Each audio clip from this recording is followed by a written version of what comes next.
এই 30 বছৰৰ পিছত দ্বিতীয়বাৰৰ বাবে এই ঠাইখিনিত মেজি জ্বলোৱা হ'ব। ৰাইজে দীঘলীয়াকৈ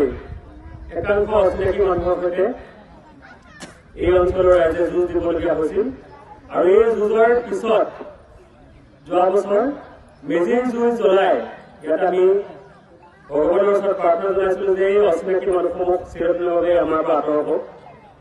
আৰু আজি দ্বিতীয়বাৰৰ বাবে এই ঠাইত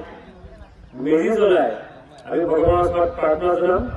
এই অঞ্চলৰ ৰাইজে চিৰদিনৰ বাবে এই অচিনাকি মানুহৰ অপশক্তিৰ পৰা আঁতৰি থাকক। দীঘলীয়াভাৱে এই অঞ্চলৰ ৰাইজে এই অচিনাকি মানুহৰ সৈতে যুঁজ দিবলগীয়া হৈছিল আৰু অসমৰ মাননীয়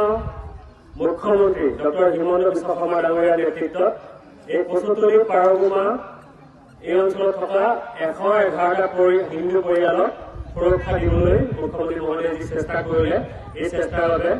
আমি সমগ্ৰ ডিমৰীয়াবাসী, সমগ্ৰ বস্তুতলীবাসী, সমগ্ৰ পাৰগুমাবাসী ৰাইজ মুখ্যমন্ত্ৰী মহোদয়ৰ ওচৰত কৃতজ্ঞ হৈ ৰ'ম। কিছু এতিয়াও কৰিবলৈ বাকী আছে, এইখিনি খুব কম দিনৰ ভিতৰতে কৰা হ'ব কাৰণ উচ্চতম ন্যায়ালয়ত ৭৮টা পৰিয়াল আৰু উচ্চ ন্যায়ালয়ত প্ৰায় ৭০০ পৰিয়ালে গোচৰ দি থৈছে। এই গোচৰৰ ৰায়দান হোৱাৰ পিছতেই বাকী অঞ্চলসমূহতো এই অচিনাকি মানুহসমূহ আঁতৰ কৰা হ'ব আৰু খিলঞ্জীয়া মানুহৰ প্ৰভুত্ব থকা এখন অসম, যিখন অসম আমি বিচাৰিছিলো সেই অসমখন মুখ্যমন্ত্ৰী মহোদয়ে আমাক উপহাৰ দিব বুলি আমি দৃঢ় বিশ্বাসী। এই মেজিৰ জুইত আজি আমি পৰম পিতা ব্ৰহ্মদেৱতাৰ ওচৰত প্ৰাৰ্থনা জনাম যাতে এই সমগ্ৰ এই অঞ্চলটোৰ ৰাইজ এই অপশক্তিসমূহৰ পৰা যাতে আঁতৰত থাকে, সকলোৰে অসুৰ অমংগল দূৰ হয়। বিগত দিনত যেনেধৰণে এই অঞ্চলৰ পৰা গৰু চুৰ হৈছিলে, ছাগলী চুৰ হৈছিলে,